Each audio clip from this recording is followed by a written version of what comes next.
welcome to Dialogue.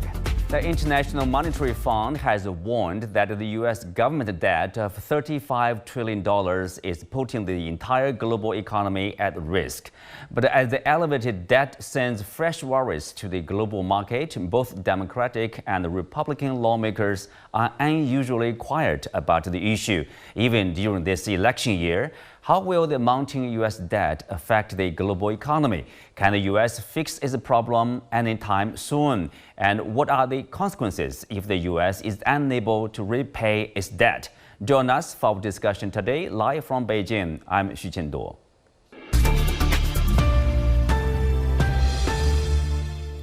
Joining me today are David Goldman, Deputy Editor at Asia Times, Professor Iain Begg at the London School of Economics and Political Science, Radhika Desai, Director of Geopolitical Economy Research Group, and Kathleen Tyson, Founder and Chief Executive at Pacemaker.Global. Welcome to the show. So Kathleen, I will start with you. We know that if you have too much debt, it's not a good thing. That's common sense. But then $35 trillion, how big a problem or how serious is it? Well, it's we don't know. We don't know how much debt becomes unsustainable. 35 trillion is about 10% of the 315 trillion in global debt. So the United States proportion of debt is very, very high. But the United States economy is still about 20%, 25% of GDP. So as long as the US economy keeps growing, it's possible that that debt is sustainable. The United States funds itself in its own currency, so technically it can't default. It can only inflate the debt away. Okay, it can only inflate the debt away. In what way? Are you talking about inflation? Yes. Right now, the single biggest line item in the United States federal budget is interest payments on the debt. In the last year, as interest rates rose, interest on the federal debt rose above defense spending, above Social Security. So that presents a problem for the Federal Reserve called fiscal dominance, because it becomes politically less possible to raise interest rates to fight inflation, because it pushes the federal budget into being less and less sustainable. So under those conditions, you can have the central bank decide to keep rates low, let inflation heat up, and then the system becomes slightly unstable. And we don't know at what point there's a tipping point. Mm-hmm. It's hard to know. Japan has been running huge deficits for 30 years, quantitative easing, buying its own debt, all kinds of imaginative central bank policies. And Japan has stayed remarkably stable through that period. Mm-hmm. Okay, Radhika, you are nodding your head. So, according to some study, 10 years later in 2034, the U.S. debt is expected to reach $50 trillion. As Kathleen has said, nobody knows, where is the taking point. Do you think but some people would say that's unsustainable. But, what's the like a yardstick of whether it's sustainable or unsustainable? Well, I think that I personally would take a slightly more serious view than Kathleen does. The example of Japan is always trotted out as, Japan has such a much bigger debt. But the fact is Japan's debt is held by people that are far more under the control of the Japanese state. Bulk of it is held by Japanese people, whereas the US debt is held in international markets. Now, mind you, most of the actors in this international market are US based, but at the same time, they are, they demand that they may demand that at a certain point, much earlier than in Japan, that this debt is unsustainable. So that's one point. The second point is that, yes, of course, if the economy grew robustly, then the debt would be sustainable. But I'm not sure. There's not much indication that the US economy can grow robustly. We were told that the Inflation Reduction Act was President Biden's big bazooka, that he was going to make the economy grow. This was industrial industrial policy. Neoliberalism had been rejected. But we just read in the paper just a day or two ago that bulk of this money is actually not being spent. Bulk of the projects are stalled for one reason or another, including things like labor shortages and so on and so forth. So it's not clear that the United States is going to be able to jumpstart growth. I mean, the fact is that for the last 40 plus years, the United States has been pursuing one or another variant of neoliberal policy, which basically relies on big businesses to generate growth and kind of does whatever they want in as a justification for growth policy, or as this becomes growth policy for the US. And this has not produced growth back then. The US economy is in a much weaker position now. It's not clear that it's going to produce growth. And I should say that the IMF has warned that debt is unsustainable. The Fitch, I think one of the rating agencies, I think it's Fitch, has downgraded US debt. So all in all, I would say that the position looks difficult. And I think you said something else which really matters here, which is that neither of the major political forces, neither the Democrats nor the Republicans, seem to have any plan, any seriousness about reducing the debt, whether by raising taxes or by cutting spending. I wouldn't personally favor cutting spending or cutting certain types of spending, cutting social spending. But of course, the financial press is going to ask for cutting social spending. That is only going to create even greater political instability in the United States. Meanwhile, billions and billions is going into subsidies to big corporations, etc., and tax cuts are even more responsible for this deficit than anything else. And I do not think they are going to be taken away. So I think it's really a set of very, very problematic conditions in the United States. Okay, we will explore the possibility of like how to fix the problem later on. I'm sure we'll touch upon that. But David, you are following the U.S. economy, the global economy closely. Is that a concern to you, $35 trillion and mounting? The question about debt is where it comes from and who is going to finance it. Where this debt comes from, in fact, is not, for the most part, subsidies to corporations. It's what are called transfer payments or handouts to individuals, which increased enormously during COVID as an emergency measure. But after the emergency, the Biden administration kept the rate of growth of payments to individuals at an extremely high level, which contributed to growth in consumption in the short term, but also added to the debt. I think this is a very poor way, a low-quality way of adding debt. So that's the main source of inflation. You give too much money to people, and there's not enough goods to buy with that money. And that's created a lot of discontent and a political reaction. The second issue is who's buying it. We have the idea that foreigners are financing the U.S. government deficit. In fact, foreign ownership of U.S. securities, U.S. Treasury securities, is not changing very much. The main financing of our $1.2 trillion trade deficit is coming from selling stocks, equities, to foreigners. Our tech stock boom is the basis of our ability to finance that debt, that deficit, in an orderly way. And if, for example, we have a repetition of the early 2000s where tech stocks crash, we could have a really serious problem. Now, the result could be a much higher level of interest rates in U.S. dollars, since most of the world uses dollars for trade and investment financing. That would be an enormous burden, and it would tend to push the world more towards other lower interest currencies like yen, RMB, and so forth. It would tend to de-dollarize, and that could create a vicious cycle in which the United States had more trouble financing its very large current account deficit. That could be a vicious spiral. We're not there yet, but that is certainly a risk. Certainly a risk. Iain, I mean, looking at the U.S. debt, $35 trillion, from London, from outside the U.S., do you see that as a problem or potential problem for the country? Well, I would start by saying, forget using the number 35 trillion, relate it to the size of GDP, because that gives you a far more balanced way of understanding debt and debt dynamics. The debt has gone up as a share of GDP, and that is the source of potential problems. but it's a long way from being unsustainable. The test of unsustainability is you cannot persuade potential lenders to lend to you to finance the debt. And it's by no means clear that that is the case for the US dollar.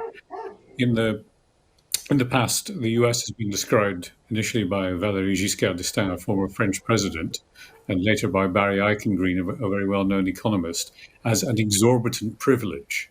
The US can pump out dollars and they are absorbed elsewhere in the system. Mm-hmm.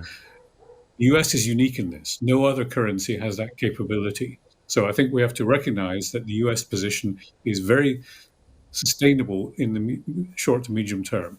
Now, if inflation takes off, the denominator of that ratio changes positively for the US. I think that's what Kathleen was hinting at earlier. Nominal GDP goes up, therefore 35 trillion as a benchmark falls as a proportion of GDP. That too can create its own unsustainability because you then have inflation and you invite the monetary authority, namely the Federal Reserve, to react to this. I think it's far more useful to view this through a political lens and say, why is it that American decision makers find it so difficult to accept that fiscal policy should be more disciplined? Let me throw one number at you. The last surplus on the US public finances was, do you know? In 2001, at the tail end of the Clinton administration. And it's that inability of the system, Congress on the one hand, which wants to add to expenditure bills, presidents who don't want to raise taxes, presidents who want to cut taxes. This is a dynamic, politically induced dynamic that creates the ratcheting up of the debt level. All that said, it's still not an unsustainable rate. Mm-hmm. But Iain, people are talking about this fact that, for this year, the interest payment from the U.S. is expected to approach $1 trillion. Is that, a burden or something to consider for the country? Well, yes, it's a natural consequence of what's been happening around the world, which is central banks raising interest rates to try to deal with inflation. The expectation is that those interest rates will start to come down relatively quickly. And then it's about the debt management office, about how successfully it can manage the portfolio of debt so as to avoid excessive interest burdens. It's probably at its peak at the moment. Mm-hmm. Well, Kathleen, the IMF, is warning that if this problem is not resolved, it could put the global economy at risk. I want your understanding of this statement, the remark here. In what way that will somehow potentially damage the global economy? That's a very good question. One of Iain's colleagues at London School of Economics, Professor Charles Goodhart, and I have been warning since 2019 that the single biggest risk to financial stability would be dysfunction or illiquidity in the US Treasuries market. Not just because the Treasuries market finances the $2 trillion in increasing debt this year, but because US Treasuries are the core collateral in the global financial system for everything that every bank does, and all other bond markets globally, almost, not everyone, but almost all of them, price against US Treasuries as the risk-free rate for the 10-year bond, for the 3-year note. And so if there's dysfunction and a lack of price discovery in US markets, it communicates immediately to other global fixed income markets in seconds. And we saw this in March 2020 when effectively the US Treasury market became dysfunctional and illiquid after the COVID shock finally hit. And markets as far away as South Africa were disrupted immediately because they couldn't trade without a reference rate. So what's really, I think, a pressing and urgent need is to find ways to insulate against that risk. Now, Charles and I raised this with the Bank of England, and their response was, oh, yes, we've asked the Fed to look into it. Okay. The Fed created the problem, and the Fed made a committee. They made a committee to look at Treasury market function, and they brought back the two people responsible for making the problem much, much, much worse, in my view. So asking the Fed to fix the problem that the Fed's own people created by bringing back basically the arsonist to fight the fire is, I think, not going to protect other countries that need to insulate their economies from a problem in U.S. treasuries. Mm-hmm. So, Kathleen, are you suggesting, what people would call like a multi-currency like a system or mechanism somehow to reduce their exposure to the U.S. or reliance on the U.S. dollar, so as to somehow? The agenda's broad. Certainly, Russia and China have reacted to the sanctions put on Russia in 2022 by moving almost all of their trade into either ruble or yuan. And many other countries, 80 countries in 2023 resolved as a matter of policy to move to local currency trade with their trading partners. So trading in each other's currencies for bilateral trade. 80 countries, including the unanimous vote of ASEAN states. So that's one way to protect their economies, but that doesn't address the global financial and capital markets risk, because trade is only about $48 trillion annually, right?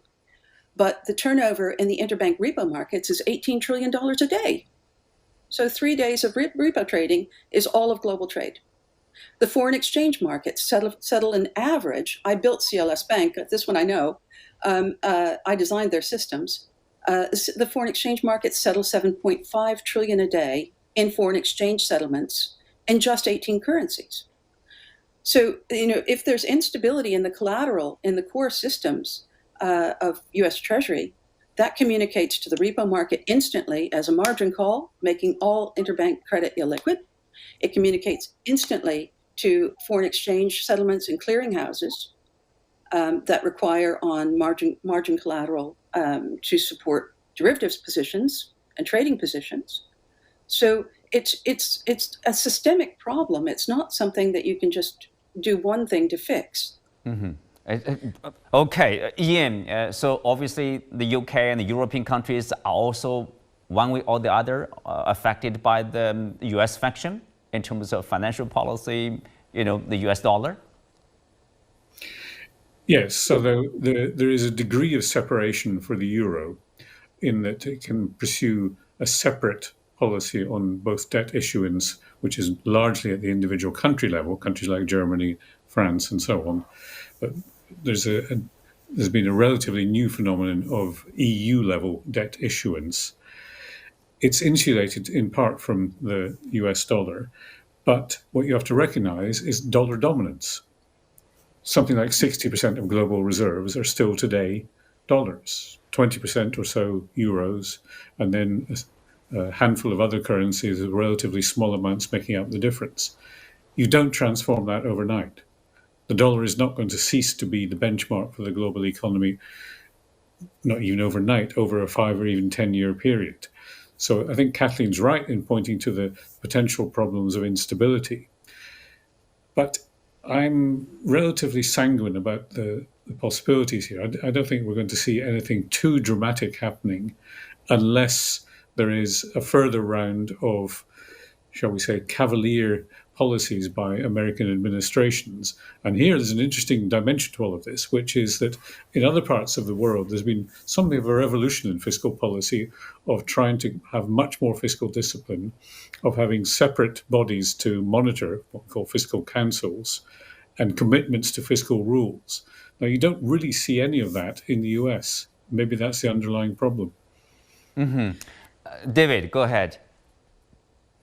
Yes, we had a mini crash in Japan on July 31st when the central bank said that it would reduce the rate of purchases of Japanese government bonds. Now, Japanese government debt is 260% of GDP. That's double our ratio.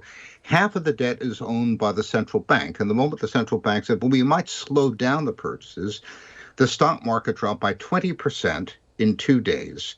The problem is that, just as Kathleen said about the repo market, in a smaller way, Japan is a huge source of liquidity. There's about $2 trillion worth of loans against Japanese government bonds. And if rates were to go up and bond prices would fall, that would shrink and it would affect markets around the world. So we had a ripple effect out of Japan, which was quite terrifying. Then the Bank of Japan backed off. That's what will happen eventually, coming from the United States, if this problem is not addressed. I agree with Kathleen completely, and I also agree with Iain's point that this is not a short-term issue. Europe can't do very much.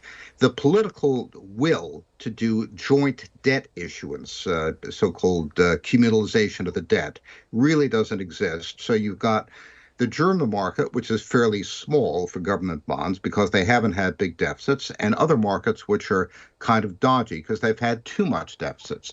Japan has shown us how vulnerable it is, so you're down to the dollar. Now, of course, China has an enormous government bond market, but China has decided, for better or worse, to insulate its market from the world by maintaining exchange controls.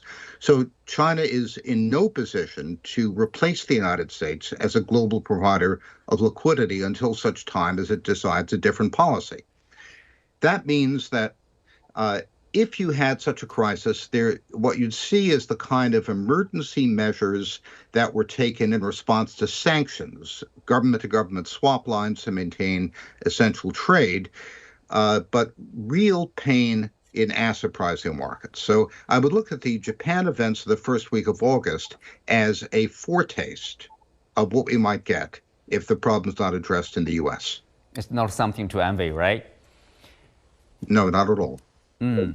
Radhika, I'm thinking about the worst scenario. And people would ask, whether there will be a point somehow, the debt is too high for the U.S. government to pay even. What will happen? If somehow, the country will be on default. The whole world will be panic, I guess. What do we know? Are we prepared for that? Well, I think that one has to really, many of the figures that my interlocutors have pointed to are quite correct, but some of the dimensions are forgotten. For example, when you point to the size of the sheer role of the US dollar in international transactions, people forget that bulk of these transactions are financial transactions, and bulk of these financial transactions involve entities that are US based or based in Western countries and Japan and so on.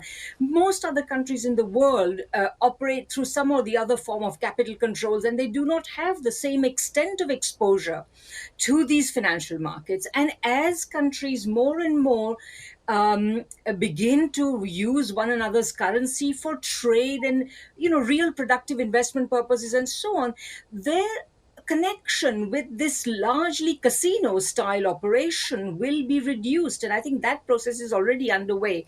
So I think that's the first thing that one should understand. The second thing is that to say that there is no alternative to the US dollar and therefore the US dollar will continue to reign, I think this is also problematic. Historically, if you look at the US dollar's career as the world's currency, it has been an extremely rocky one. And since 1971, it has relied on a vast inflation of purely financial transactions, which really do not support the productive economy, but are predatory upon the productive economy. And it has been terrible, both for the US economy and for the rest of the world economy, and it has induced regular financial crises, after which some new bubble is created and so on. So I think that this has also led to many people to rethink, and the solution is not another country's currency replacing the US, but different types of arrangements, a bit going back to the principles, at least, of what John Maynard Keynes had talked about at Bretton Woods, with the International Clearing Union and Bancor, a situation in which one country does not essentially, one country's policies are not do not weigh upon the rest of the world. Also, I'd say a couple of other things. You talk on the one hand about the exorbitant privilege of the United States, but Germany borrows at a lower rate than the United States. So plus in recent years, particularly with China massively reducing its holdings of U.S. treasuries and making Japan the number one holder now, you are seeing a kind of an exit from the treasury market, and you've also seen the Federal Reserve having to intervene in the treasury market in order to hold up their prices, So I think and the Federal Reserve balance sheet expansion has included a lot of that. So I'm not sure that the whole point of exorbitant privilege really works. And when this phrase was coined by Valéry Giscard d'Estaing, the French were actually essentially saying to the United States, we don't want to hold your dollars, give us gold instead. And the equivalent is that today a lot of Russia, China, etc. are in fact stockpiling gold. There are several other things that one could say. I mean, one is that the Federal Reserve at the moment is in a big dilemma. Should it maintain financial stability, which requires lower interest rates, or should it attack inflation, for which its recipe is to jack up interest rates? I'm not recommending it as a recipe. Robert Solow said that doing what people like Paul Volcker did back in the late 70s and 80s was burning down the house to roast a pig. Now, of course, Powell cannot afford to do that. Because remember, last time, interest rates only had to go up to about, I think, 5.25% before they pricked the housing and credit bubbles in 2008. And today they are at roughly that level. We have an even bigger so-called everything bubble. So if he raises interest rates further, and we've already had financial problems going back to certainly the commercial real estate and the bank failures in spring of 2023 and so on. So in a certain sense, you might say that there is already an ongoing financial crisis. So all of these things form very serious restrictions and hard parameters within which the Federal Reserve can act. So Kathleen, of course, you basically said that it's almost like up to the Federal Reserve to do something, to rein in probably the spending or to solve the problem. What about the political leaders? Do you see any possibility of the two parties, each administration or next new administration will do something about that, especially on January 1st, the debt ceiling conference? I don't believe it. I think the United States system broke in terms of accountability in 2010 when the US Supreme Court decided a case called Citizens United that decided that corporations, non-governmental organizations, special interests could all give unlimited money to politicians. And that opened the floodgates for basically oligarchs acquiring the US government. And if you look at the political money that's gone into US campaigns, it's skyrocketed since that decision. And unfortunately, that means that the oligarchs become the target of each campaign. And what we have in the United States now is both candidates promising tax cuts, targeting different segments of oligarchs. And the public interest, and for that matter, the interest in global financial stability, don't really make a difference. So I'm not sure how we get back to accountability. We have the same problem here in the United Kingdom, by the way, where in the last election this summer, nobody ever raised compliance with campaign finance rules because no party has an interest in it. So even though there were multiple violations, nobody complained because they're all keen to get the money. So it's I think, a very difficult challenge to get the system back to where it was before 2010. Seems it's not only an economic issue, but also a political problem. On that note, we come to the end of today's show. Sorry to cut you off there, Kathleen. No. Many thanks to all of you. And also for our viewers, you can also watch us on the CGTN app on YouTube. Thank you for being with us. I'm Xu Qinduo. See you next time.